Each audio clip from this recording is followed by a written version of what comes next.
Oi, pessoal, tudo bem? Meu nome é Vinícius, eu sou assessor aqui do Escritório de Evidências, da Secretaria de Educação de São Paulo, da CITEM. Pode ser que vocês me conheçam do curso de Introdução à Análise de Dados e Excel, mas hoje eu não estou aqui para falar sobre isso, hoje eu não estou aqui para falar sobre Excel. Hoje eu estou aqui para apresentar o nosso seminário semanal do Escritório de Evidências, em que a gente traz alguma pesquisadora, algum pesquisador, para para contar um pouco da pesquisa deles, uma pesquisa, obviamente, relacionada com a temática da educação, alguma política educacional, etc., para vocês. Vocês provavelmente já conhecem um pouco do Escritório de Evidências, mas vou contar de novo. Não custa nada. O Escritório de Evidências é um departamento relativamente novo, né, uma área relativamente nova da CITEM, aqui da Secretaria, que visa transformar a cultura da administração pública para uma cultura que tome a decisão baseada em evidências. E uma das nossas atividades, né, uma das nossas ações é trazer o seminário semanalmente, que faça essa ponte, esse meio de campo entre a academia, entre o pesquisador, a pesquisadora, que gera e produz um conhecimento, com o servidor público, que você que está nos assistindo, que, no limite, implementa, formula e realiza a política pública. Então, é nesse meio de campo que a gente atua. E a gente começou a fazer esses seminários, né, semanais, desde fevereiro, em formato presencial, na nossa sede, lá no centro da cidade de São Paulo, mas por motivos externos, né, por motivos exteriores, a gente teve que trocar o formato presencial para o formato online, e aqui estamos semanalmente trazendo conteúdo de primeira, de ponta para vocês. Então, hoje não vai ser diferente, hoje vai ser a mesma estrutura das outras semanas. A gente vai... o professor, o André, vai contar um pouco da pesquisa dele. Vai ser bastante interessante. E depois de 1 hora, 40, 50 minutos, a gente vai passar para as perguntas, algumas rodadas de perguntas. E vocês podem escrever as suas perguntas nesse link que a Júlia tá passando aqui na tela, o link de interação em que vocês inscrevem as perguntas nesse link aí, e eu sugeriria a vocês a anotar esse link, que ele não vai passar de novo. Então eu vou deixar um tempinho, alguns segundinhos. Então, nesse link, a partir desse link, que vocês vão anotar, vão colocar algumas perguntas para a gente conseguir perguntar para o André. Então, eu não vou aqui ficar enrolando muito para começar o seminário, eu vou passar a palavra para o André. O André é doutorando em educação pela USP, né, pela Faculdade de Educação da USP. Ele é mestre também em educação pela Federal de Minas Gerais. E hoje ele vai contar um pouco sobre a violência, os crimes que acontecem no contexto escolar. Obviamente, ele sabe muito mais do que eu sobre a pesquisa dele. Então, André, muito obrigado por ter topado conversar com a gente, ter disponibilizado algumas horas da sua semana, da sua sexta-feira, para contar da sua pesquisa. E o palco do Zoom é seu, por favor. Vinícius, uma boa tarde aos nossos colegas que se encontram aí em São Paulo e por todo o Brasil. Eu fiquei muito feliz quando Paula entrou em contato comigo, depois você, me falando dessa iniciativa. Ou seja, veja, é uma produção de evidências para a educação pública. É que a gente precisa caminhar nessa direção, de trabalhar baseados em fatos que ocorrem no dia a dia, que vão nos municiar para podermos trabalhar com uma qualidade de educação melhor. Haja visto que o universo da educação pública é muito diversificado, você tem diversos fatores, variáveis e acontecimentos que ocorrem no dia a dia escolar. Mas, bom, o que eu vou trabalhar com vocês hoje é a respeito da violência no entorno da escola. Violência é um tema muito interessante, porque ele já é amplamente estudado em trabalhos internacionais e trabalhos nacionais. Entretanto, nós temos um olhar para a violência com trabalhos muito voltados para a sociologia, uma vez que a escola é uma importante instituição social e de aprendizados de reconhecimento, de experiências culturais, sociais, das pessoas, junto com a família, possam acreditar que no processo de educação e escolarização das crianças é uma das funções mais importantes. Então, nós vamos trazendo hoje um olhar voltado para a produção da pesquisa em contexto escolar. Bom, veja, o que seria a pesquisa em contexto escolar? Ela está voltada, nessa perspectiva do estudo de hoje, para o estudo de variáveis que estão associadas ao ambiente da escola. Então, o contexto escolar nós definimos aqui hoje como conjunto de variáveis da escola e o perfil dos alunos. E o conjunto de variáveis de violência que nós vamos trabalhar aqui. Bom, então nós vamos começar, vou apresentar algumas evidências de pesquisas nacionais e internacionais, alguns dados para a gente poder, digamos, preparar o nosso trabalho para a gente poder entrar no assunto do artigo. Bom, o artigo que eu vou apresentar foi desenvolvido em parceria com o professor José Francisco Soares, ele é professor emérito da UFMG. Ele foi motivado pela seguinte situação.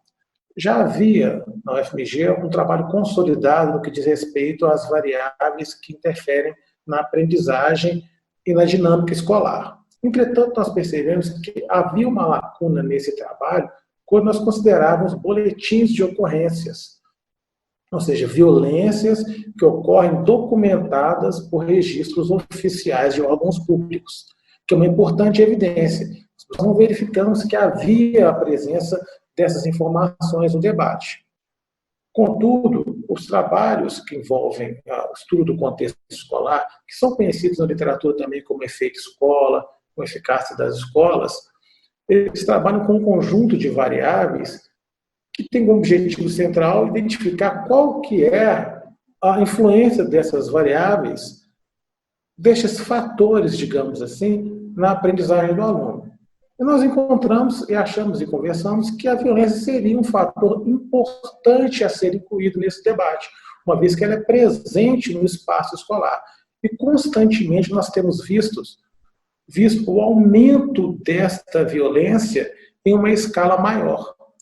Então, isso nos chamou a atenção e casou com o fato da revista de segurança pública, do Fórum de Segurança Pública, estava na época fazendo chamada para um número especial que discutiria a respeito da violência no contexto das escolas, nas escolas em contexto escolar.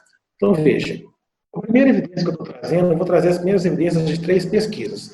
Uma pesquisa do IPEA, que é o Atlas da Violência, a outra pesquisa Thales, da OCDE, e a terceira pesquisa do IBGE, para a gente poder introduzir a nossa conversa a respeito da violência em torno da escola.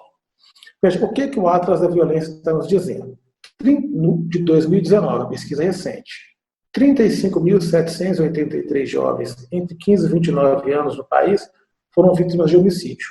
Desse total, 18.052% estavam na faixa etária de 15 a 19 anos. Então, vamos fazer um pequeno exercício. Se 52% dos 35 mil jovens, mais da metade estavam em idade escolar de ensino médio.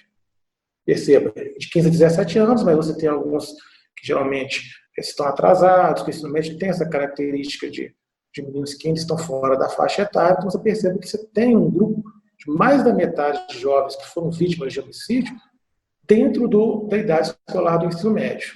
Dessas vítimas, 94%, ou seja, das 35 mil vítimas, 94% são homens. E essas vítimas, esses 35 mil, correspondem a 54% do total de homicídios no país. Então, o que a gente pode inferir nesse primeiro exercício nosso? Se 52% dos 35 mil correspondem à idade escolar, e desses 35 mil, 54% e mais da metade dos homicídios do país, a gente pode inferir que uma grande parte dos homicídios do país está concentrado em jovens em idade escolar de ensino médio, o que é um fato muito complicado, porque você tem várias consequências que podem ser analisadas. A primeira é a tragédia humana, ou seja, o jovem é uma perda insubstituível para a família, para o contexto da casa dele, da vivência dele, é insubstituível.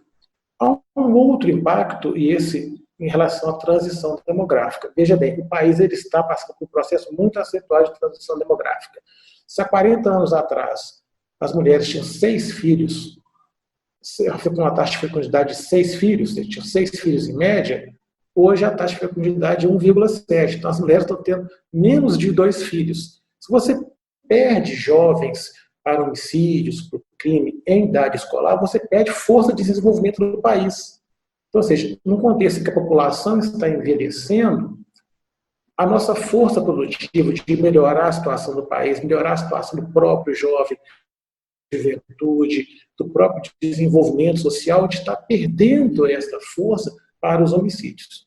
Então, veja, não é uma situação tão simples, é uma coisa que, né, tem diversas consequências em relação a diversos fatores sociais. A outra pesquisa que estou trazendo é da OCDE, o TALES. O que é o TALES? O TALES é uma pesquisa feita pela OCDE, que é a Organização do Desenvolvimento Econômico. Ao longo, tem uma associação de 40, 48 países. Essas pesquisas foram feitas com foco nos professores e nos diretores. E dentro dessa pesquisa você tem um módulo que refere ao ambiente escolar. Então eles avaliam o ensino fundamental e o ensino médio. Geralmente quem responde essa pergunta são professores ou diretores de escola. Vou mostrar alguns dados para nos ajudar nessa contextualização. Veja, neste módulo de ambiente escolar do TALES, uma pesquisa de 2018, o segundo módulo vai ser divulgado agora em 2020, foi perguntado sobre a percepção dos diretores das escolas brasileiras de outros países do mundo sobre a frequência semanal de furto e vandalismo. Ou seja, como os diretores percebem semanalmente essa frequência de furto e vandalismo no interior das suas escolas. Então, veja, o que foi identificado? A África do Sul foi o país cujos diretores apontaram que mais percebem esses atos criminosos. Então, você tem quase 20% dos entrevistados na África do Sul, diretores, perceberam que frequentemente tem atos de furto e vandalismo na escola. O Brasil é o segundo, pouco mais de 10%. Ou seja, é uma presença constante desses tipos de crime dentro das escolas brasileiras. Os diretores apontaram isso. Você comparar com os outros países do mundo, por exemplo, Itália, não houve essa percepção, Letônia, os nossos vizinhos aqui, Chile, os próximos de 3%, a Colômbia, 7%. Então, veja, o Brasil se destaca negativamente nesse aspecto.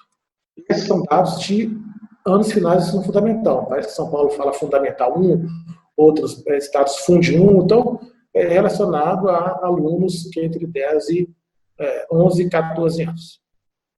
Perceba, foi perguntado, então, nessa tela, a respeito da percepção dos diretores com intimidação e bullying. Se eles verificavam isso constantemente, frequentemente nas suas escolas. África do Sul, novamente, quase 35% dos diretores identificaram essa percepção. E olha o Brasil em segundo lugar novamente. Veja, você tem aí quase 30% dos diretores identificaram que esse tipo de presença de violência, eles percebiam com frequência entre os alunos das suas escolas. Estados Unidos também com patamar alto, França, Suécia. São dados importantes que referem o quê? Ao clima escolar que vivencia esses alunos diariamente, que essa escola apresenta, as dinâmicas, o ambiente psicossocial dessa escola. O próximo dado é relacionado também aos anos finais do ensino fundamental e foi perguntada a percepção desses diretores se eles haviam percebido danos físicos causados por violência entre alunos, brigas, vias de fato. Então, veja, Israel foi um país em que os diretores apresentaram maior percepção. Quase 14% dos diretores identificavam que havia esse tipo de presença de violência na escola. O Brasil, novamente, em segundo lugar. Então, demonstra que a gente, nós não estamos tão bem colocados comparados com outros países do mundo.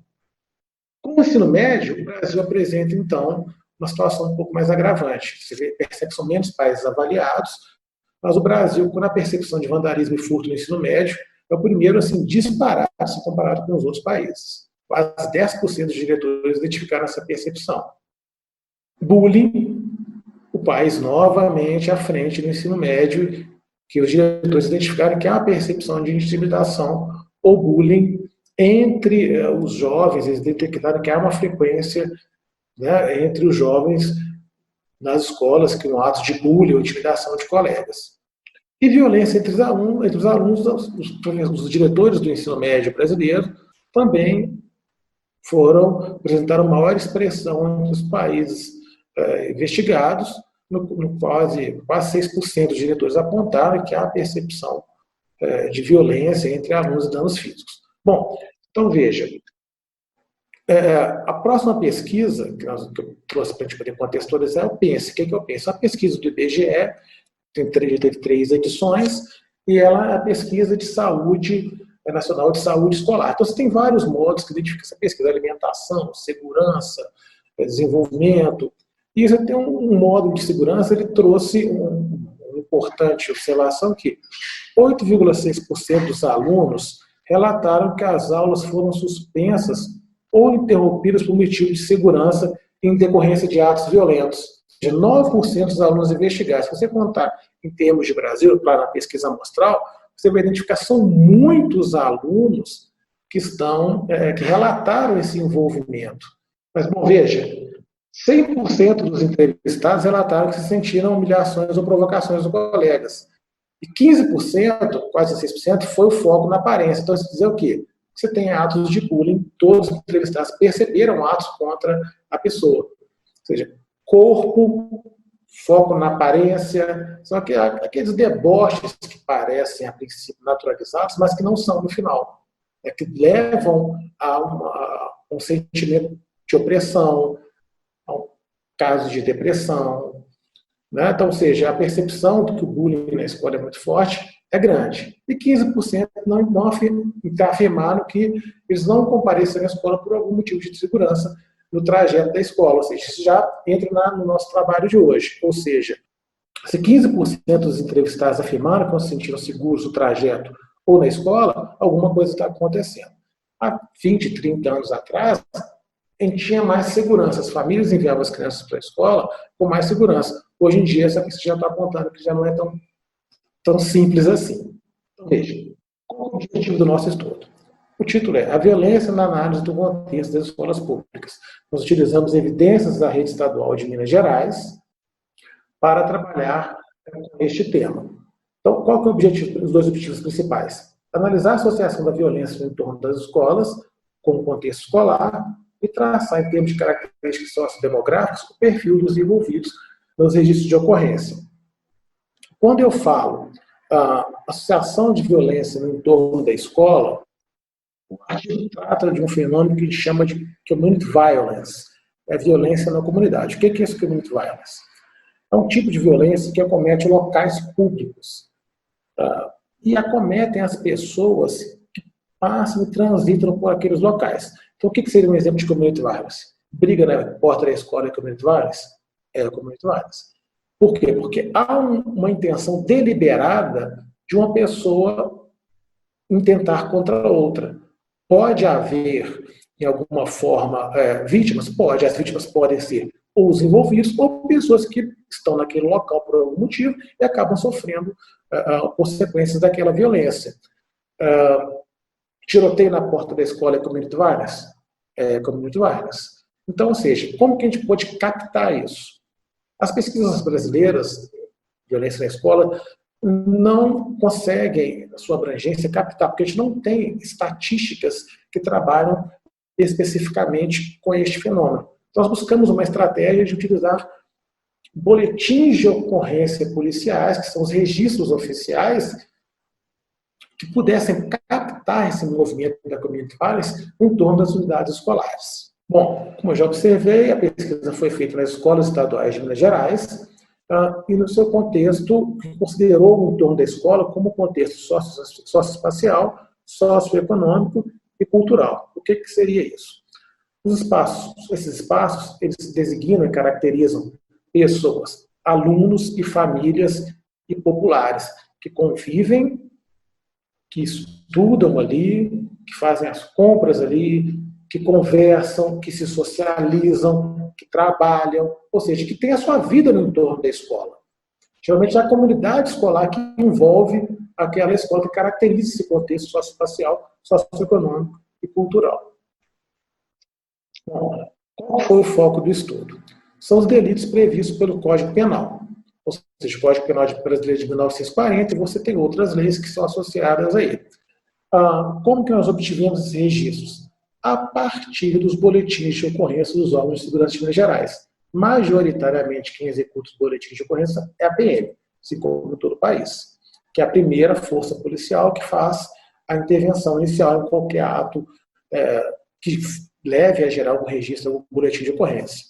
Então, esses dados caracterizaram a violência no entorno da escola.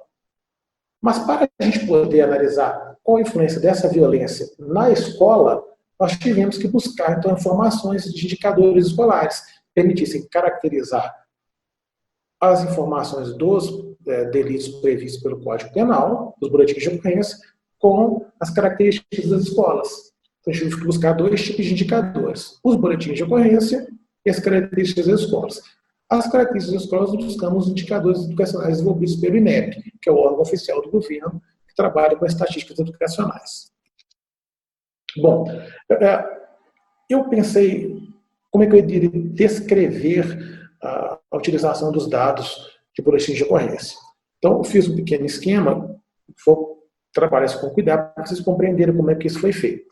Veja bem, o Brasil ele não tem uma tradição em trabalhos de dados em larga escala com relação à violência escolar ou violência no entorno da escola. Então, é natural que as bases de dados dos órgãos de segurança não sejam as mesmas bases de dados dos órgãos escolares. Então, quando a gente trabalha com bases de dados escolares, o que um ponto importante? Cada aluno, o INEP, ele determina como um número, tem que ter um ID. Cada escola tem o seu indicador, tem um número de referência. Cada município tem um número de referência. Então, é através desse número que a gente consegue captar as características de desenvolver trabalhos escolares. O boletim de ocorrência ele não tem isso. Você não tem o número do aluno, o número da escola, você não sabe o que acontece. Então, o primeiro ponto foi identificar nos boletins de ocorrência, o ano de referência foi 2015, nos boletins de ocorrência, qual informação poderia nos remeter às escolas estaduais. Então, lá você tem informação para o agente público diz o seguinte: local imediato do fato. Qual é o local imediato do fato? Uma escola pública estadual. A primeira observação. Importante isso. Só que você pega o boletim, você tem as seguintes informações: o local imediato do fato, que é a escola estadual, que a gente conseguiu isolar somente as escolas estaduais. Aí você tem o município, as coordenadas geográficas do fato e o endereço do fato. São essas três informações. Ou seja, nós não temos mais nada. E aí você começou a ter a limitação. Então, o que a gente teve que fazer? Foi um trabalho extremamente minucioso. Pegava o município, a coordenada geográfica, o endereço do fato e a localização e a informação que o local imediato é para o estadual. Quais escolas tem naquele município? Pegamos as listas de escolas municipais daquele município. Quais ocorrências desse município X? Bom, vamos lá. Município tal, Belo Horizonte. Coordenada geográfica. Vamos ver se ela casa com a coordenada geográfica da escola. Algumas sim, a grande maioria não. Por quê? Porque, veja, uma coordenada ela tem que ser precisa para você identificar nos programas de computador. Se você muda um número na latitude ou um número na longitude, mesmo que seja na rua do lado, ela já você não consegue identificar. Então, é praticamente impossível você identificar por coordenada geográfica.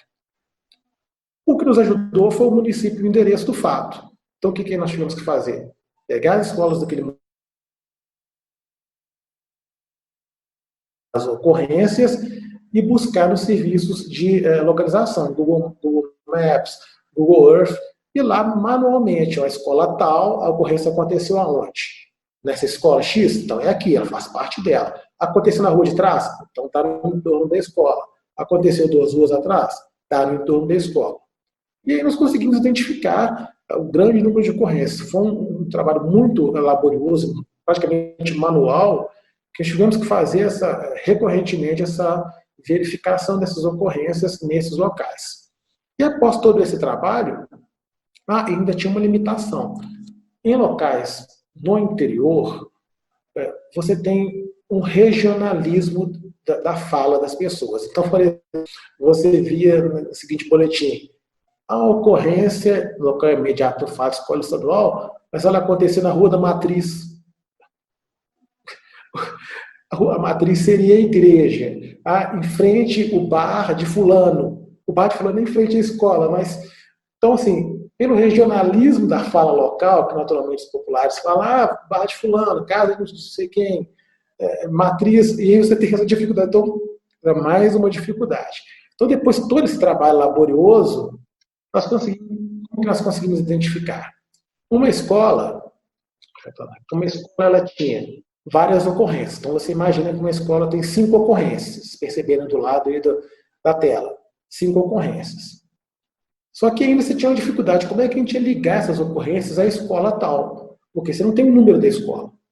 Então, e os trabalhos estatísticos, a gente consegue ter um modelo de trabalho estatístico que chama multinível, você consegue fazer quando você tem as numerações de escola e aluno. Aqui a gente não tinha o boletim do aluno. Né? O boletim de ocorrência não tinha o número do aluno. Então, a gente teve que agregar essas ocorrências por escola. Então, no final, fica a escola tal tem 5 ocorrências no seu entorno. E aí nós criamos uma forma de identificar, que seria as escolas com presença de crimes no entorno, escolas com ausência de crimes no entorno. Então, o que essa informação nos deu? Escolas com mais ocorrências no seu entorno são escolas que possuem um ambiente mais violento. Escolas com menos ocorrências no seu entorno são escolas que possuem um ambiente menos violento. Okay? Essa foi a linha da compreensão da violência no entorno das escolas. Perceba, muitos crimes, o ambiente no entorno mais violento. Menos crimes, um ambiente menos violento. Então você tinha escolas que você tinha 2 ocorrências, 10 ocorrências, 100 ocorrências. Então são escolas com ambiente muito conturbado, pouco conturbado. Então essa foi a forma, a variável criada de análise, escolas com presença de crimes, escolas com ausência de crimes. Dentro das escolas com presença de crimes, você tem escolas com muitos crimes do lado, no seu entorno, e escolas com poucos crimes. E depois de todo esse trabalho, nós identificamos 10.408 registros de ocorrências. Esses 10.000 que a gente buscou, você tinha 18.500 pessoas envolvidas, só em 2015. Desses 18.000, de forma precisa, nós encontramos, ficaram faltando aproximadamente 2.000 e poucas escolas que não tiveram seus registros precisos. Constavam como local imediato do fato uma escola estadual. As que foram potencialmente excluídas são escolas que não eram localizadas em escolas particulares, escolas municipais, zonas rurais que não tinham qualquer proximidade com a escola perto, essas foram excluídas. E ao final nós encontramos que em 2015 nas escolas estaduais de Minas Gerais, no seu entorno, foram 105 tipos diferentes de crimes. Veja, é um espectro muito grande de crimes que são diversificados, que ocorrem em torno das escolas estaduais aqui de Minas Gerais. Então, perceba, como que a gente ia trabalhar com 105 tipos de crimes diferentes na análise? Não tinha como, tinha que categorizar. Como foi feita essa categorização? Em 5 categorias: leves, médios, graves, gravíssimos e outras ocorrências. Os crimes leves foram categorizados com penas a partir de 15 dias até 1 ano. Então são ameaças, arremessos de projéteis contra transporte público, passa um ônibus, o menino joga pedra, atritos verbais, vias de fato, que são as brigas, danos ao patrimônio, constrangimentos, pichações e consumo de drogas. Os crimes médios, entre 1 ano e 5 anos. Eu coloquei assim, depende do agravante. Por quê? Porque a pena desses crimes começa com 1 ano, mas se tiver um agravante, a pena aumenta. Então, ela tem esse tempo, né, de encarceramento. Então, de 1 ano a 5 anos, dependendo do agravante. Então, o que são os crimes médios? Desacato a funcionário público, receptação de produtos, apropriação indébita, injúrias raciais, assédio, calúnia, estelionato. Os crimes graves, de 2 a 8 anos, que também depende do agravante. Furto, sequestro de crianças, porte ilegal, falsificação, disparo de arma de fogo, corrupção de menores. Mas o importante é a gente observar o seguinte. Por exemplo, furto e roubo, entre os crimes graves e gravíssimos, a gente tem que fazer uma distinção. O furto, há uma subtração do que a pessoa tem sem a necessidade da pessoa estar no local. Então não tem ninguém, a pessoa vai lá e, né, subtrai aquele item do outro. O roubo não. O roubo, que é um crime gravíssimo, que está mais abaixo, você tem que ter uma ameaça de violência contra a pessoa para ser caracterizado o roubo. Por isso que ele está caracterizado o crime gravíssimo. Então, 4 a 20 anos. Você tem estupros de vulneráveis, extorsões, roubos, homicídios e tráfico de drogas. É muito importante, interessante, do que a gente pensa, muito comum na escola, a gente verificar, as pessoas falam assim, aquele aluno ali, ele mexe com droga, ele está trazendo para a escola a droga e tudo. Mas quando a gente for ver os resultados, o tráfico de drogas é um crime com muito pouca caracterização. Você tem consumo. O tráfico, não. Porque é um crime muito pesado. E, potencialmente, o traficante ele não fica ali na porta da escola abertamente para ser abordado pela polícia. Você tem consumo. O tráfico, não. E as outras ocorrências seriam: encontrou veículo roubado nas imediações da escola, ligação de denúncias a partir de telefones públicos nas imediações e outras campanhas contra a violência. Bom, os dados das escolas. Como nós utilizamos os dados das escolas para caracterizar as escolas? Nós utilizamos 5 dados. O NSE, que é o nível socioeconômico, o que é isso? Ele reflete a condição socioeconômica dos alunos daquela escola. Ela é uma variação de 0 a 10. Então, escolas mais próximas de 10, é um indicador do INEP, mas escolas mais próximas de 10 têm um nível socioeconômico melhor. De uma forma, não posso dizer de uma forma muito comum, mas de uma forma resumida para compreender, escolas próximas de 10 atendem meninos com condições financeiras melhores. Ok? Mais próximos de 0, condições financeiras inferiores.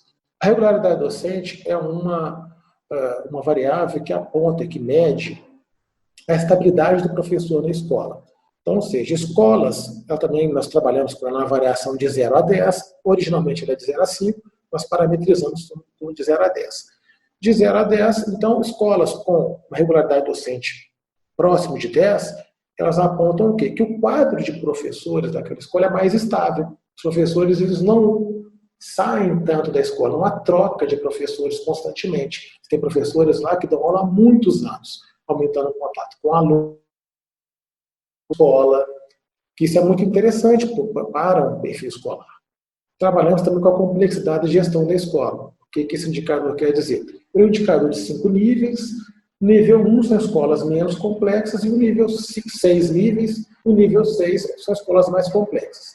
Escolas mais complexas são aquelas escolas que atendem mais alunos, têm mais etapas, anos iniciais, anos finais, noturno, ensino técnico, EJA, você tem muitos professores, diferentes turnos, então são escolas com uma gestão mais difícil, por causa do número de condicionantes. Formação docente. Nós trabalhamos com a seguinte referência: o percentual de professores que trabalham na escola que tem curso superior para a disciplina que leciona. Professor de português, língua portuguesa, tem curso superior na disciplina que leciona. Professor de matemática, tem curso superior na disciplina que leciona. Então, a gente trabalhou com este dado. Percentual de professores com formação adequada naquela escola. E a infraestrutura das escolas foi um trabalho feito pelo professor Soares Neto. Eu tenho que fazer um agradecimento. Ele cedeu os dados da pesquisa de infraestrutura dele, da UNB, e nos ajudou a compor, que é uma escala de infraestrutura. Também trabalhamos com ela de 0 a 10, que mais próximo de 10, as escolas têm uma infraestrutura melhor, mais equipadas, instalações sanitárias adequadas, secretaria, biblioteca, e escolas mais próximas de 0, você tem uma infraestrutura menor. Bom, a hipótese da pesquisa nossa é que ao final do estudo a gente encontraria que a violência no entorno estava associada a condições mais difíceis, ou seja, escolas com professores rotativos, todo dia sai um, entra um professor, vai e volta, baixo nível socioeconômico, ou seja, que contém crianças mais próximas de condições financeiras menores, infraestrutura mais comprometida, maior complexidade, escolas muito grandes, com grandes variações no tamanho, no número de turnos, mais alunos, o que torna isso mais difícil, e o menor número de docentes com a formação adequada. Entretanto, no final, a gente vai ver que essa hipótese se confirmou parcialmente. Bom, os resultados da pesquisa, então. Nós identificamos como os tipos de crimes mais praticados no entorno da escola. E quais foram esses tipos de crimes? 66% desses crimes foram as ocorrências leves. 18, 16, 14, 15% são os crimes mais graves. Médios, em torno de 9%. Os crimes gravíssimos, 1, 2%, e as outras ocorrências entre 5% e 6%. O que esse resultado nos apontou? Que na escola, o maior número de ocorrências detectadas foram ameaças, eu estou observando aqui porque são muitos crimes, é difícil guardar no final, ameaças, arremessos de projéteis, vias de fato, pichações, constrangimentos e consumo de drogas. Ou seja, esses crimes foram documentados, foram mais frequentes, com mais ocorrências no entorno das escolas. Veja, vias de fato. O que caracteriza as vias de fato? Briga. Então, a hipótese nossa é de que começa a confusão dentro da escola, que é um ambiente que tem muitas pessoas com diferentes opiniões e começam os atritos ali, como a escola é um ambiente controlado, ou seja, já há uma intervenção das pessoas que trabalham naquele ambiente, a briga se externa para o lado de fora da escola e ali continua e começa e acaba gerando uma ocorrência policial. Arremesso de projétil em ônibus, que aparentemente algumas pessoas tratam isso como natural. Saída de escola, passa um ônibus, o menino joga uma coisa no ônibus, joga um tênis, mas isso não é natural. Isso não pode ser naturalizado. Arremessar coisas em veículos em andamento, isso é crime. Tem que ver que há uma presença grande. Os crimes graves, que correspondem a 14%, o que foram percebidos? Furtos, sequestros de crianças, isso é muito importante que a gente traga para o debate. Por quê? Escolas que atendem Fundamental 1 para os anos iniciais, você tem saída de meninos da escola.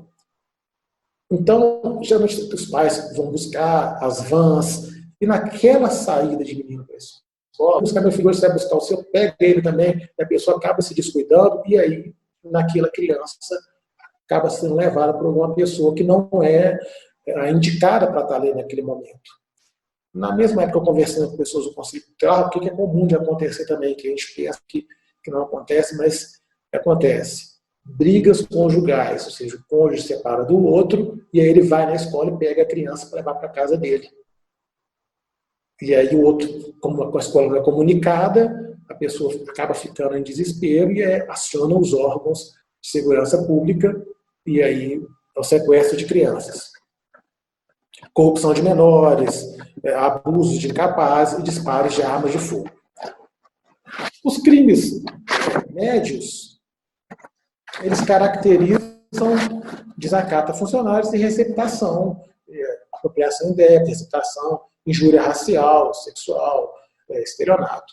É importante observar o seguinte, a injúria, você tem diferença entre calúnia, injúria e difamação.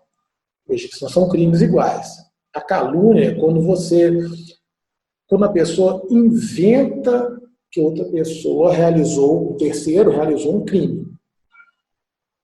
A injúria, a difamação, você atenta contra a honra daquela pessoa, inventando alguma situação específica. Por exemplo, o André está saindo, ele é casado, ele está saindo com outra mulher. Isso é uma injúria, uma difamação. E a injúria, você atenta contra características específicas, raciais, questões de deficiência, sexuais, homofobia, racismo, e elas podem ser agravadas. Né? Por exemplo, o André é um canalha. É um tipo de injúria. Por que ela pode ser agravada? O André é um canalha negro. Então, teve um agravamento. Então, isso é importante a gente saber para, inclusive, trabalhar isso dentro das escolas. Bom, seguindo. Caracterização dos envolvidos. O que são os envolvidos?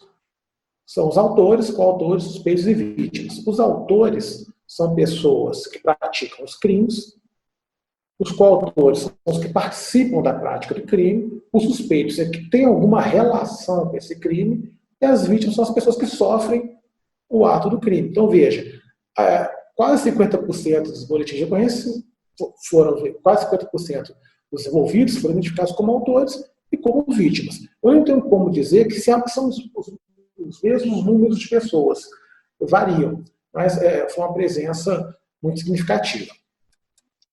Bom, o que demonstra este dado nosso aqui? Deixa eu só mudar para cá. A caracterização dos envolvidos por sexo. Entre os boletins de ocorrência, nós verificamos que as mulheres, elas correspondem a quase 61% das vítimas dos crimes nos entornos das escolas. E os homens correspondem a quase 70% desses autores dos crimes. O que isso nos sugere? Que os homens, que são uma parcela maior na geração desses crimes, eles têm como alvo as mulheres, que são o número de vítimas. Isso pode caracterizar o caso de opressão feminina, mas esses dados, eles não sugerem que é uma violência contra as mulheres, ou seja, não estão trabalhando violência contra as mulheres. Eles permitem a inferência que as mulheres são os alvos principais dos atos de ocorrência na porta das escolas, mas eu não posso dizer qual tipo de crime por esse estudo aqui, qual tipo de crime que a mulher foi mais envolvida, se foi agressão contra a mulher, se foi o marido que fez contra a mulher, se foi o filho, se foi o namorado, isso não permite dizer. Mas aqui sugere que os homens, como maiores autores, têm como alvos principais as vítimas, as mulheres. Corraça. Se nós observarmos, a corraça, nós temos brancos como 38%, a segunda categoria racial. Estou usando as categorizações do IBGE. Como vítimas, com quase 39%, e os pardos é impressionante, tanto como autores, coautores, suspeitos e vítimas. Os negros são os pretos, uma terceira categoria, mas se nós trabalharmos como denominação raça negra, que são pardos e pretos, você vai ver uma prevalência muito grande entre autores e vítimas nessas categorias raciais. Isso já é documentado na literatura, outros trabalhos já identificaram as mesmas prevalências nos crimes. Bom, entre os homens prevaleceram os seguintes crimes com situação de vítima, homens como vítima. Eles foram mais vítimas de roubos. Se vocês lembrarem o que nós comentamos um pouco atrás, o roubo, você tem um potencial maior letal contra a vida, porque atenta contra a vida da pessoa, diferente do furto. Então, vejam, os homens são vítimas de roubo, quase 63% dos homens são vítimas de roubo. Estupro de vulnerável, 15%, e homicídio, 12,5%. Eu sublinhei o estupro de vulnerável por quê? Porque este dado foi contrário à literatura. É esperado na literatura que a mulher, sexo feminino, seja mais vítima de estupro de vulnerável. Mas como a gente está tratando do ambiente escolar, em torno da escola, esse dado precisa ser estudado de uma forma mais aprimorada, para ver se confirma esse resultado, se não se confirma, é necessário uma imersão no estudo qualitativo ou dados que tratam desse aspecto de forma mais ampliada e mais profunda. As mulheres foram mais vítimas, dos seguintes crimes: ameaças, furtos e vias de fato. Veja, os homens, eles estão relacionados com crimes mais violentos. Lembra no começo, quando eu falei do Atlas da violência? Ou seja, os homens são cometidos por crimes mais violentos. O roubo é um crime muito violento, o homicídio é um crime violento. As mulheres são furtos, vias de fato, que são brigas, agressões e as ameaças de um contra os outros. E as mulheres negras e pardas correspondem a mais de 50% pretas e pardas, mais de 50% das vítimas, infelizmente. Bom, e a distribuição dos envolvidos considerando a faixa etária. Até 10 anos, os envolvidos nos crimes eles tinham correspondem a 2,6%. Entre 11 e 14 anos, 30% dos envolvidos. Entre 15 e 17, 33% dos envolvidos. Acima de 18 anos, até 24, 7,5%, acima de 25, 25%. Veja, se nós fizermos uma pequena análise, entre 11 e 17 anos, os envolvidos correspondem a 60% dos crimes no entorno das escolas. Isso remete ao quê? Uma precisão na medida. Porque, veja, nós conseguimos captar com a medida um ambiente de entorno da escola que envolve pessoas das escolas. Por quê? Porque essas pessoas envolvidas estão em idade escolar no entorno daquele estabelecimento escolar. Bom, aqui são os resultados descritivos das escolas. Como nós comentamos, as variáveis utilizadas. Quando eu comentei com vocês a respeito da variável presença de crimes, que a gente categorizou como os crimes que envolvem, que estão em torno das escolas. Vocês têm escolas com muitos crimes e escolas sem crimes nenhum. Aqui, para a nossa análise, nós identificamos 2.314 escolas com presença de crimes e ocorrências no ano de 2015 na rede estadual de Minas Gerais. São 3.600. Então, você tem aproximadamente 1.200 escolas que não tiveram crimes. Mas 2/3 das escolas apresentaram registro de ocorrências em 2015. O nível socioeconômico, o INSE, as escolas estaduais, na categoria de 0 a 10, elas estão entre 4,8, ou seja, representa que não há um bom nível socioeconômico. A regularidade docente, lembra a categoria de 0 a 10? Mais próximos de 10, escolas com 4 professores, mais estável. Mais próximas de 0, menos estável. A regularidade está em 6, ou seja, representa uma regularidade razoável. Né? Não é tão boa assim. Então, os quadros de professores apresentam trocas constantes. Formação dos docentes. Esse 68,2 corresponde, nos diz o seguinte, que, em média, as escolas estaduais de Minas Gerais possuem 68% a 70% dos seus quadros de professores com docentes com a formação adequada, ou seja, quase 70% dos docentes que atuam nas escolas de Minas Gerais, estaduais, possuem formação na disciplina que lecionam, licenciatura em português, licenciatura em educação física, licenciatura em história. Ou seja, você tem 30%, você tem quase 1/3 que não tem formação. Isso é muito alto se considerar, considerando a qualidade do ensino e capacidade de desenvolver trabalhos pedagógicos. E a infraestrutura, 5,98, quase 6. De uma escala de 0 a 10, você tem uma medida de 6, ou seja, o que quer dizer isso? Precisa melhorar a infraestrutura da escola. Nós temos muitas escolas com infraestrutura não tão boas assim. E na complexidade, nós utilizamos como referência aqui escolas muito complexas. Tem mais alunos, mais turnos, mais etapas. Neste caso aqui, nós estamos trabalhando com escolas de baixa complexidade, ou seja, menos alunos, menos turmas e menos etapas. Então, nós identificamos 1.180 escolas que, na categoria do INEP de classificação, elas podem ser classificadas com baixa complexidade, que atende menos etapas, menos alunos e menos turnos de ensino. Foi feito para essa associação, depois dos resultados descritivos, nós fizemos uma associação, um trabalho associativo que a gente chama de regressão. O que é essa regressão? Você pega as características das escolas, coloca num modelo estatístico específico e ele vai, a partir de cálculos estatísticos, determinar qual nível de associação para permitir a inferência de como a violência estava associada com as características das escolas. Lembrando que, como que a violência foi captada nesse estudo? Através da presença de crimes no entorno das escolas. Então, veja, como é que nós vamos ler essa tabela? Nós vamos nos concentrar na coluna B, que é o efeito da violência com as características escolares, e na linha exp, que é o exponencial B, que é a razão de chance, vai nos dizer qual a chance de uma escola com essas características estar associada ao entorno mais violento. Ok? Vamos com calma para essa análise, então.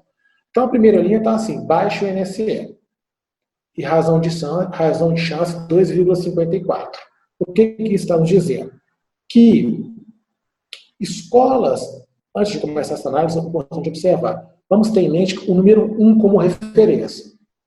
A razão de chance, que é a coluna B, números, valores ali acima de 1, apresentam uma chance maior.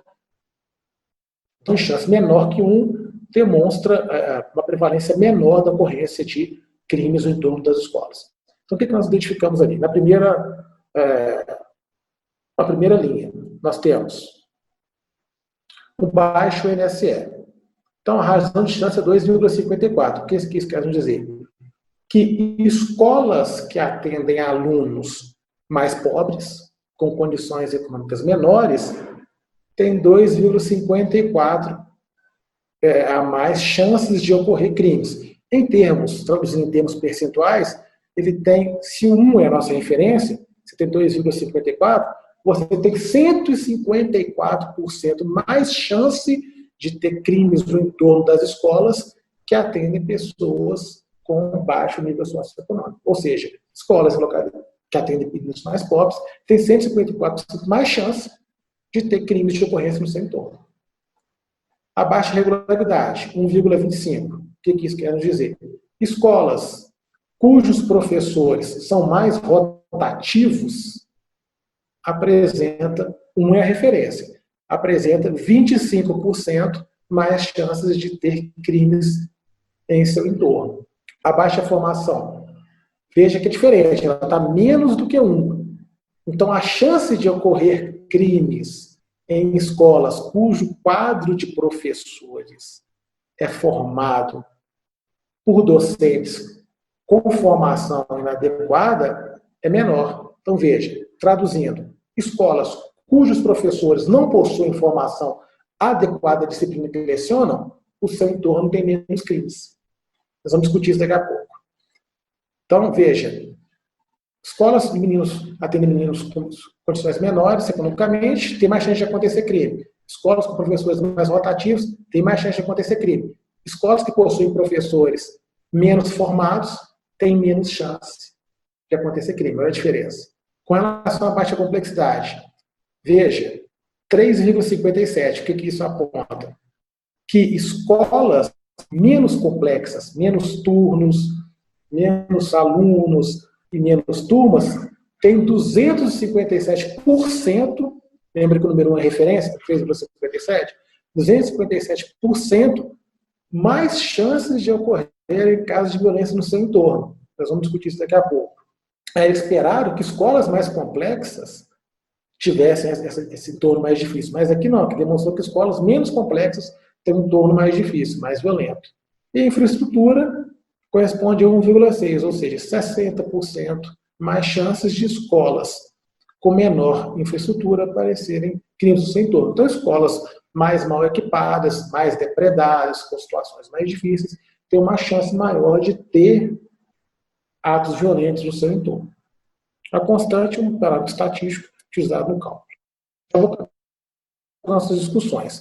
A hipótese de pesquisa foi parcialmente confirmada. Por quê? Você teve a baixa complexidade, a gente esperava que escolas mais complexas apresentassem um entorno mais difícil, mas não foi confirmado, foram escolas menos complexas.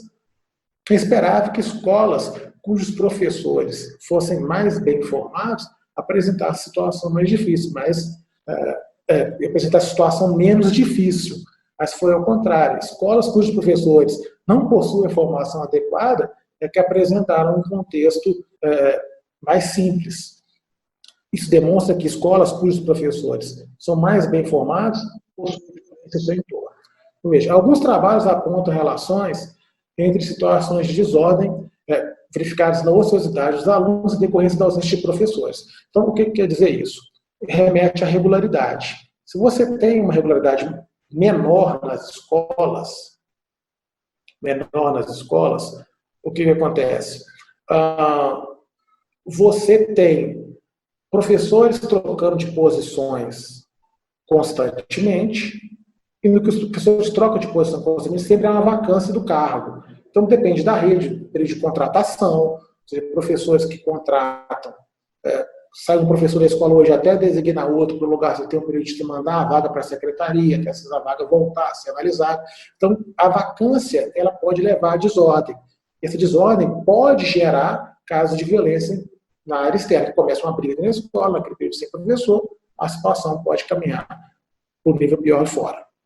Escolas menos complexas de baixo NSE, e aí, antes de falar nesse aspecto, eu vou retomar a questão da formação do docente. Veja, aquele resultado de cujas escolas possuem professores mal formados, formação inadequada, tem um ambiente em torno mais tranquilo, nos intrigou. Então, professor Chico, nós pegamos o seguinte, fomos fazer um teste separado, um teste aqui quadrado. Naquele teste aqui quadrado, utilizando somente a informação da formação docente, nós verificamos que, considerando só a formação docente, realmente, escolas com um entorno mais difícil deveriam estar associadas a professores com menor formação. Tá? Só que o resultado foi ao contrário. Por quê? Porque quando nós entramos com a variável informação de nível socioeconômico e informação de complexidade da escola, isso modificou. Ou seja, o efeito dessas variáveis na análise inteira teve uma modificação nessa informação dos professores. Então, como é que a gente pode interpretar isso?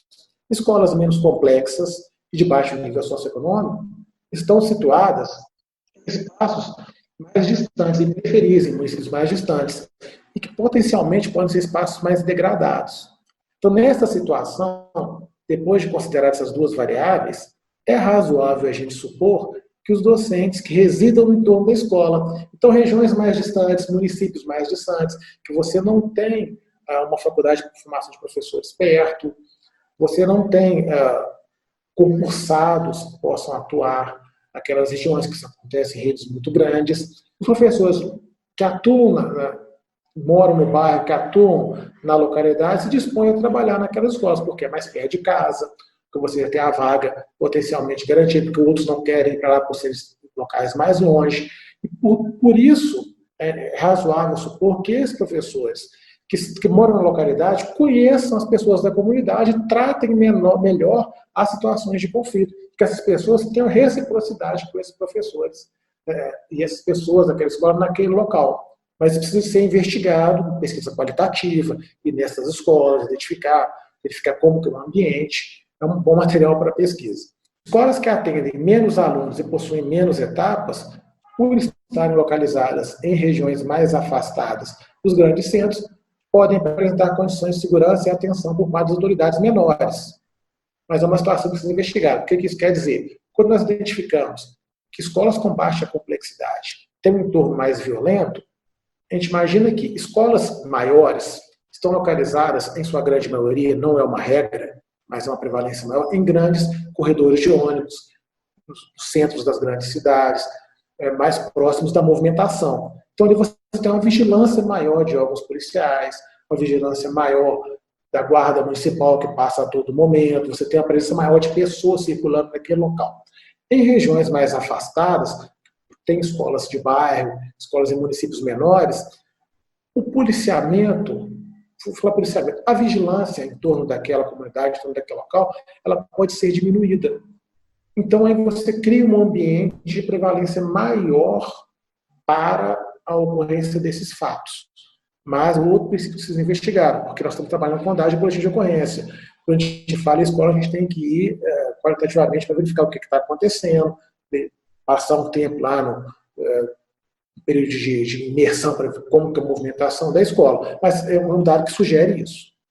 Resultados de alguns trabalhos demonstram associação positiva entre casos de depredação escolar e crimes contra o patrimônio. Então, escolas com infraestrutura menor tendem a apresentar uma depredação maior, ou seja, depredam, quebram um muro. Tem casos muito interessantes, que é diretor de escola, professor, sempre, regiões mais violentas, você tem o muro arrebentado para se colocar um entorpecente, quer dizer, pichações. Então, você tem uma depredação maior do patrimônio público. Bom, eu acho que é isso. Nós conseguimos cumprir aí. Não fui muito demorado. Muito obrigado. Acho que eu consegui transmitir a mensagem que a gente precisava. Muito obrigado, André. Cumpriu super. Foi super interessante, super legal conversar sobre esse contexto tão duro, tão interessante que é a violência do contexto, violência criminal, no contexto escolar. Então, antes de começar a passar para as perguntas propriamente ditas, eu vou pedir para a Júlia passar o link das perguntas de novo, porque às vezes a pessoa não anotou, pensou que não ia ter dúvida, mas aí apareceu alguma dúvida e tá passando o link de novo na tela de vocês. Aí, se tiver alguma coisa a ser perguntada, alguma questão a ser perguntada, vocês inscrevem nesse link aí. Tá? Então, eu vou começar, eu juntei duas perguntas que apareceram aqui que podem estar relacionadas. As perguntas são da Carmen Menezes e do Daniel da Silva. Ambos parabenizaram o seu trabalho, acharam que foi incrível e acreditaram que deve ter sido uma trabalheira danada de ter trabalhado com esses dados, de ter mexido com os dados de boletim de ocorrência, ter feito todo esse manuseio, essa limpeza de dados. E a Carmen, primeiro, ela gostaria de saber como é a situação do crime organizado em Minas Gerais. Se as gangues mais organizadas, como o Comando Vermelho, o primeiro Comando da Capital, que a gente vê nos noticiários, estão inseridas no contexto escolar. E o Daniel da Silva também parabeniza o seu trabalho, e ele pergunta: há algum tempo uma diretora de escola, minha parente, falou abertamente da necessidade de negociar com os líderes do tráfico de drogas no bairro, para garantir que dentro da escola nada aconteceria, ou nada com seus alunos aviãozinhos. Sei que não foi o objetivo da pesquisa, mas o que você conhece dessa realidade e como você pensa que a escola pode lidar com essa criminalidade violenta no entorno? Perfeito. Bom, veja, vou começar com o Carmen, depois entro com o Daniel. Carmen, a pesquisa ela não cobriu a questão do crime organizado. Mas a gente sabe que há uma penetração aqui em Minas Gerais das facções de Comando Vermelho e PCC. Entretanto, a presença maior que a gente pode verificar é de tráfico de drogas. Mas como os dados observaram, o tráfico de drogas no entorno das escolas é muito pequeno, porque o traficante não vai se expor ali no entorno da escola. E a gente vai linkar isso com a questão do Daniel, porque, veja, ele vai mandar outras pessoas para realizar esse trabalho, menores que potencialmente são apreendidos, não presos. Então ele acaba se livrando disso. A pesquisa não clareou a questão do crime organizado. Mas veja bem, já entrando no caso do Daniel. Daniel, a questão da negociação de direção com facções e acaba com gangues, enfim, isso é muito delicado, porque você acaba negociando com pessoas que muitas vezes não estão preocupadas com o ambiente escolar. Elas estão preocupadas com o comércio deles, né, que é um comércio ilegal. E aí utiliza-se como subterfúgio. Eu trabalhei muitos anos na Secretaria de Minas Gerais, visitando muitas escolas pelo Estado, e utiliza-se como subterfúgio o seguinte: eu tenho que negociar com fulano para ver se a gente consegue manter um ambiente tranquilo. E cria-se aquele ambiente de negociação. Quando isso deveria ter sido feito com a parceria com os órgãos de segurança, para que seja garantida uma segurança para o ambiente escolar. Então, perceba, o gestor escolar, os professores, eles não têm poder de polícia. São pessoas imbuídas no processo de ensino-aprendizagem. Deve haver uma parceria com os órgãos de segurança, uma sinalização, para que esses órgãos possam fazer um trabalho de prevenção local, para evitar que isso ocorra. A escola deve trabalhar no sentido de educar a criança com projetos, com ações internas, imbuindo também a família desse trabalho, trazendo a família para esse trabalho, de modo que eles consigam compreender a situação. Mas eu não vejo, assim, eu falo pela experiência de muitos anos trabalhando, tem quase 20 anos com a minha educação, eu não vejo isso com bons olhos, essa negociação entre direção e escola, com a conversa, que é muito comum, a gente negocia para deixar o ambiente tranquilo, para o nosso menino aqui. Quer dizer, isso não é função de direção de escola. É função dos órgãos garantir a prevenção.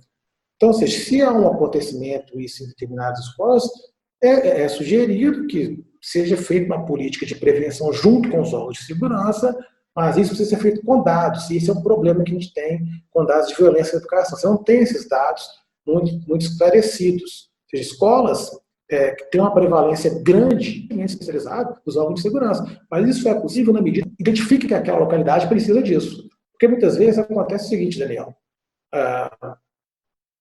Há aquela história. Na escola tem aquele menino ali que ele mexe com droga, ele conhece um fulano, conhece outro ciclano e tal, e eles são traficantes e tudo, mas você não tem uma documentação daquilo.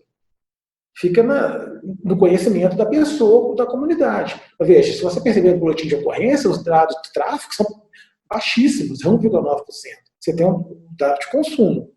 de drogas. Então, para agir, você tem que ter dado. E para estabelecer uma política, você tem que ter dado. E para estereotipar determinados alunos, que são traficantezinhos ou aviõezinhos e tudo, você tem que ter uma comprovação. Então, antes de a gente estereotipar, o gestor tem que compreender o cenário, verificar se isso é verdade, se realmente tem para depois tomar uma ação com os órgãos. A ação da política pública, ela se dá em cima de evidências e fatos. Ninguém constrói política pública de prevenção sem uma documentação. Nós vamos construir uma política aqui porque a gente acha que tem menino. Não é assim.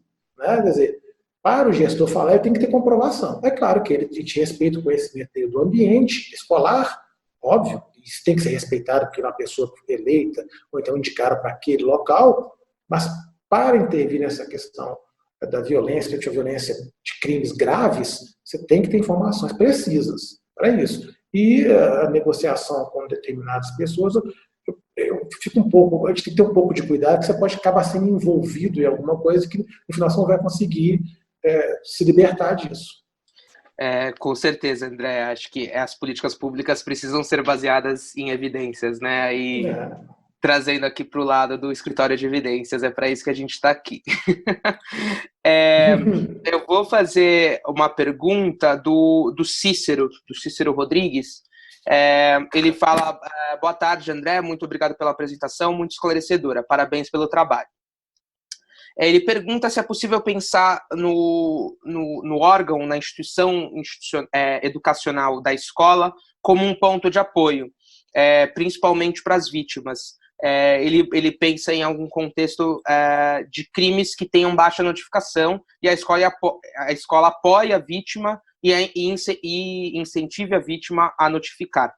Ele mandou um abraço.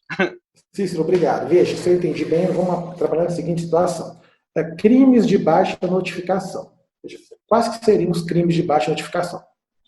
Pelos dados nossos aqui, são crimes que não são reportados constantemente, que não são lavrados os boletins de ocorrência com maior frequência. Uhum. Veja, então eu não tenho como determinar qual crime que for. Se ele não for notificado, eu não sei. Quer dizer, o crime tem que ser notificado, então eu não tenho como determinar qual crime que foi.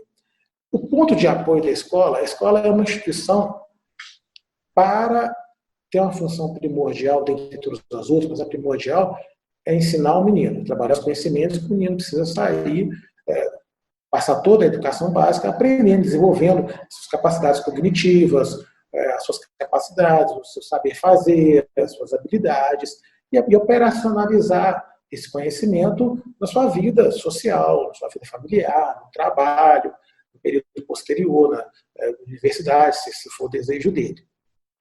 O apoio de vítimas de violência em escola, ele precisa estar ancorado na função da escola. Ou seja, existem órgãos de apoio de assistência social, conselho tutelar, então são órgãos destinados para o acolhimento e apoio de questões ligadas a não respeito de direitos, digamos assim, direitos sociais, direitos humanos.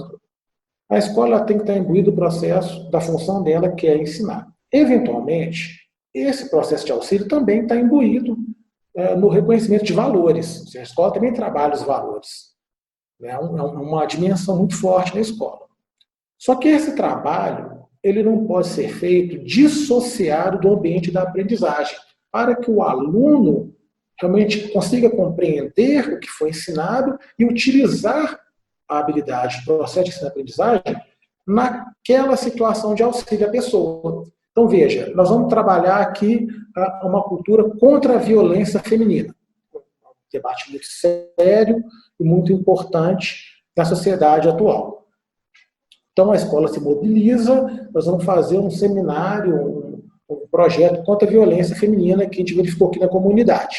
A primeira coisa é verificar se há prevalência daquilo na comunidade. Né? Porque, veja, um caso, 2 casos, são poucos casos. Isso é resolvido por uma ajuda da direção da escola, que chama os órgãos competentes, a supervisão, a orientação da escola que ajuda, chama os órgãos competentes, chama a família. É um tipo de resolução. Quando você tem uma prevalência muito grande, faz um projeto. Mas o projeto não pode ser dissociado do processo de ensino-aprendizagem. Então, vamos trabalhar a cultura contra a cultura da violência contra a mulher, que é importantíssimo. Mas como que isso vai ser incluído no projeto da escola? A escola, ela tem uma função inicial. Então, eu tenho que incluir o projeto de compreensão que a violência feminina é um mal terrível dentro da aprendizagem do aluno, para que o aluno identifique isso e saia da escola, quando formar, compreendendo que aquela violência ela não é satisfatória para o desenvolvimento social. Então, não adianta eu trabalhar um projeto se ele estiver dissociado. Você vê muito isso. Vamos trabalhar a cultura da paz. Aí faz uns cartazes, põe lá, e no ano que vem continua do mesmo jeito. Por quê? Porque não houve uma apreensão do conhecimento de que aquilo é importante, é um valor importante para a construção social daquela sociedade, daquela comunidade. O projeto é muito importante, o acolhimento é importante, mas ele tem que estar associado com o projeto da escola. Perfeito, Cícero. Perfeito, acho que passou pelos pontos que o Cícero, imagino que pensou, né? A Maria Elisa, que é da nossa equipe do Escritório de Evidências, ela pergunta, ela comenta, né? Nos resultados você aponta que a escola com baixa complexidade teria maior probabilidade de ocorrência de crimes no entorno da escola. Aqui no estado de São Paulo existe uma associação entre tamanho das escolas e sua complexidade. Escolas grandes sendo consideradas mais complexas, com várias classes, níveis e modalidades. E os bairros periféricos, em que esse tipo de criminalidade é maior. Como você explica esse dado, que parece discrepante do que sabemos aqui de São Paulo? Aí ela incrementa a pergunta, falando um pouco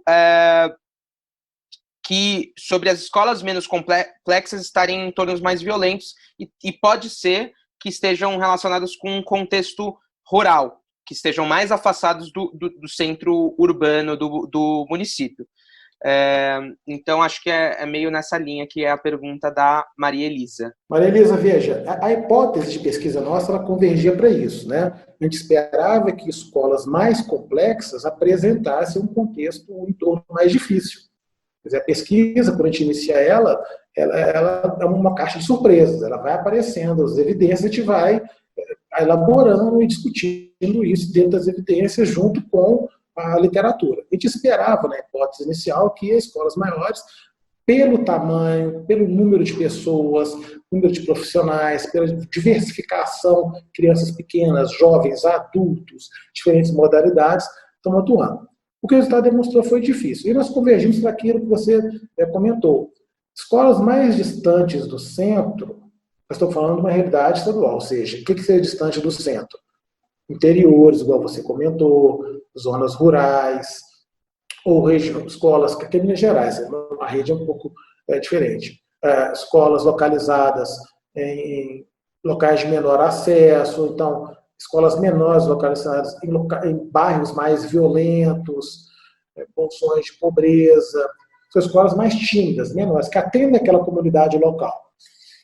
Por aquele contexto mais difícil, nós temos a hipótese de que os resultados mostraram, foi uma associação, não uma causalidade, um entorno mais violento. Mas, por exemplo, se você tem escolas no interior mais afastadas, ou seja, é mais difícil para os órgãos de segurança estarem ali a todo momento do que escolas mais centrais. Então, a probabilidade de ter um evento mais violento é maior, muito maior.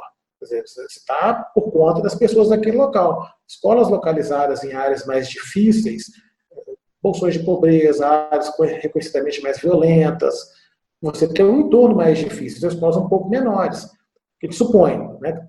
A gente tem que ter uma penetração de uma pesquisa qualitativa naqueles locais. Eu sugiro até pegar o indicador que é desenvolvido em São Paulo, que trabalhando com o INEP. Foi até uma iniciativa, um esforço do professor atrás que ele fez, dele, e agora São Paulo. Então, veja, é importante que pegar os dados das escolas mais complexas, faça um cruzamento com os dados de violência. São Paulo parece que tem um sistema de informação que os diretores informam se há uma violência na escola. Pode pegar os dados também de ocorrência e cruze esses dados somente com a complexidade. Vá na escola e verifique se isso é verdade, porque precisa de um trabalho qualitativo para certificar que o que foi mostrado nessa associação, ela procede.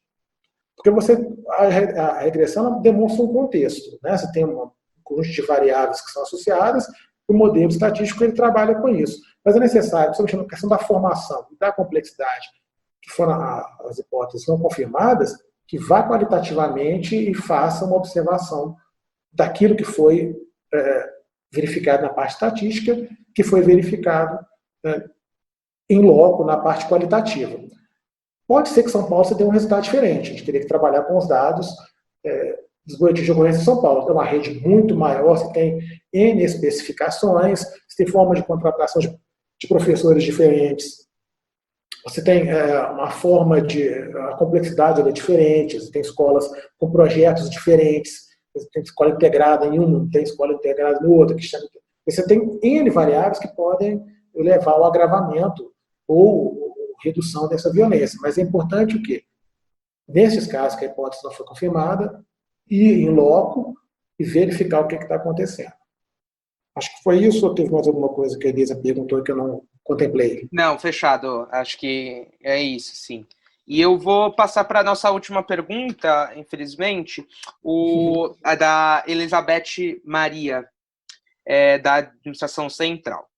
Ela destaca e chama a atenção sobre crimes que estão associados e motivados a uma certa revolta com a escola, como depredação, pichação, entre outros. Um sentimento de não pertencimento à escola. Ela pergunta se na sua pesquisa você chegou a notar se há uma relação entre esse tipo de crime e as características de complexidade, gestão e outras características da escola, relacionadas com esse tipo específico de crime. Não, veja, os boletins de ocorrência, Elizabeth, eles trabalharam com crimes no entorno. Então, a gente não tem como precisar, a gente imagina pelos dados de faixa etária, que é um envolvimento grande de alunos das escolas. Mas a gente não tem como precisar nos boletins se a pessoa que cometeu o ato de violência, ele é aluno da escola. Por exemplo, está entre 11 e 17 anos, que a gente verificou como prevalência maior, 60% das pessoas. A gente supõe que seja um voto no ambiente escolar que atenda alunos daquela idade. Isso é uma suposição bem razoável. Mas você pode ter, por exemplo, pessoas que são companheiros destes que estão ali, que cometem esses crimes. Então, a gente não tem como identificar se é um aluno da escola ou se é um outro popular que está no entorno. Sugere-se que sejam pessoas ligadas ao ambiente escolar, mas se é um aluno ou não. Quando você fala em relação contra a escola, a pesquisa em violência escolar, você tem diferentes vias de pesquisa. Então, você tem a violência institucional, a violência na escola, a violência da escola, a violência simbólica, e a violência para ou com a escola, que é a depredação.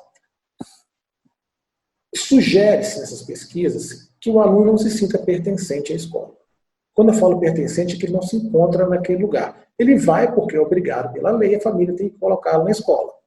Mas não necessariamente aquela escola é importante para ele. Então, perceba, a lei assim impõe, porque é obrigatória, a educação básica dos 4 aos 17, a família tem que colocá-la, senão ela é responsabilizada, o Estado precisa receber. A lei está sendo cumprida. Só que o aluno ali, ele não compreende a função dele na socialização e na aprendizagem dos conhecimentos. E tem um outro fator que é muito importante, que é a relação dos grupos sociais primários. O que são grupos sociais primários? São as pessoas que vivem em volta desse aluno na casa dele. São as pessoas mais próximas. Pais, irmãos, avós, pessoas que estão muito próximas deles. Então, se ele em casa, ele tem um grupo social primário violento, ele tendencialmente ele vai apresentar um comportamento também muito parecido com aquilo. E aí ele pode levar isso para a escola. Se na casa dele, por exemplo, né, ele tem comportamentos inadequados, falta de cuidado com as coisas, tem irmãos ou primos que foram presos, ou que picharam, ou que incentivam isso, ele pode vir a ser influenciado por esses padrões, por essas posturas. E aí levar isso para a escola. E como ele não reconhece que a escola é importante para ele, no sentido da aprendizagem, para levar para a vida, quer dizer, a última reunião da ONU, da Unesco, em Queon, em 2015, falou isso, a aprendizagem para toda a vida, para todos e para toda a vida. Como ele não reconhece isso, então ele vê aquele espaço como que ele está lá obrigado, mas ele vai fazer daquilo o que ele achar melhor. que é necessário foi o que eu falei, a escola verificar esses comportamentos estranhos e trabalhar no sentido de prevenção. Veja, o que seria um comportamento estranho? Eu estou me alongando um pouco sobre esse assunto. Veja o que seria um comportamento estranho. A gente tem na escola alguns padrões interessantes que são comuns. Por exemplo, o aluno que pede para sair da sala para ir no banheiro. Vou no banheiro. Aí ele demora um pouco mais, que ele vai lá, mexe com um na porta da sala do outro, brinca com o cantineiro, enrola um pouquinho, vai pegar água. Esses são padrões que acontecem na escola. Então ele chega na sala de aula e fala: você demorou. Ah, está bebendo um H, estou sem ideia, vou estudar. É um padrão normal de escola. Quem trabalha com escola sabe que isso acontece. O que não é normal é o menino ou a menina, né, o aluno que sai da escola e não vai para o banheiro. Ele vai para o muro da escola, vai para o portão da escola. Isso precisa ser observado. Ou seja, locais ermos que ele não deveria estar naquela hora. A escola precisa criar um sistema de observação. O que esse fulano está? O que o André saiu da escola, está naquele muro ali, fazendo o quê? Ele está recebendo alguma coisa? Ou seja, isso demonstra que o aluno não está preocupado com o ambiente escolar, ele está preocupado com outras coisas externas. Então tem que atuar na prevenção nesse sentido, de evitar que isso possa acontecer. Ou seja, dos diretores, dos professores. E isso tem que estar associado ao projeto da escola.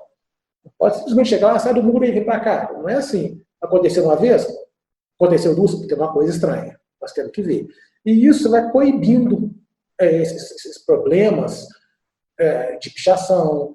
A menina vai no banheiro, fica muito tempo além da conta e picha a porta da escola. Isso não é certo. Se ele foi uma vez no banheiro, foi duas, foi três, na terceira tem alguma coisa errada, a gente tem que olhar. Isso precisa ser prevenido, precisa ser alertado. Então, muitas vezes, o procedimento escolar ele precisa avançar no sentido da informação interescolar. Precisa comunicar, criar um sistema de comunicação, um olhar atento para isso. Ou seja, esse menino está demorando demais, essa menina está fazendo isso, não tá legal aquilo. E isso ficar atento e atuar de forma a compreender aquilo para prevenir essas situações. Agora, o entorno da escola é muito complicado, porque a gente não tem como medir por esses dados se o aluno era ou não. Pode ser um amigo, pode ser um companheiro.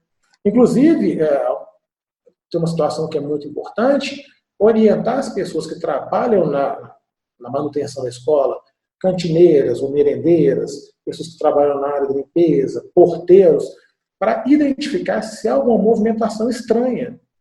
Então, veja, na saída da escola, você percebe que tem pessoas que não são da comunidade. Isso é fato. Um dia tem uma pessoa diferente, dois, isso. Essa pessoa pode estar vindo influenciar alunos dentro da escola para atos não desejáveis contra o patrimônio público. Pichar, quebrar, jogar pedra, roubar, assaltar, furtar. Né? Lembrando, a prevenção tem que ser aliada ao projeto da escola, para que o aluno se sinta pertencente àquele projeto e ele compreenda com a aprendizagem que aquilo não é possível fazer, que não é o certo, que ele vai sair dali como formado, entendendo o valor que a escola tem dentro do que ele aprendeu. Fechado. Super, super. Bom, pessoal, infelizmente eu tenho que encerrar. Esse foi nosso seminário semanal. Ele foi gravado e meados da semana que vem ele vai estar no link que a Júlia vai passar agora.